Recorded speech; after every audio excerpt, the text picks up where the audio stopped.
Hello friends, Rahul पिंडी pigeon speak के।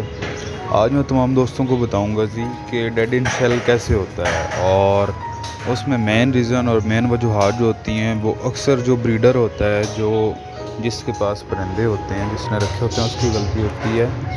उसकी main वजूहात ये है कि आपको एक तो ये चाहिए कि जब मादा अंडे दे आपको वो टाइम नोट कर लेना चाहिए। वो टाइम इसलिए नोट कर लेना चाहिए ताकि आपको पता हो कि आपके 20 से 21 दिन कब पूरे हो रहे हैं। जब 21 दिन के बाद आपके जो परिंदा है, जो बर्ड है, उसकी अगर अंडे में नोक लग जाती है, जैसे जब बच्चा बाहर आने वाला होता है तो वो जस्ट पहले नोक बाहर आती है। अगर वो नोक 4 से 6 घंटे रहती है और उसके बाद आप चेक करते हैं तो वो अभी नोक ही होती है, उससे ज़्यादा अंडा नहीं खुलता, तो आपको कोशिश करनी चाहिए। अगर 21 दिन पूरे हो चुके हैं तो आप मेरे भाइयों उस अंडे को खुद खोल कर और कोशिश करें उस पेयर के नीचे रख दें और 4 से 6 घंटे के लिए साइड पर ताकि पेयर उठे ना। आपका डेड इन सेल जो है वो बच सकता है। बहुत शुक्रिया, थैंक यू वेरी मच।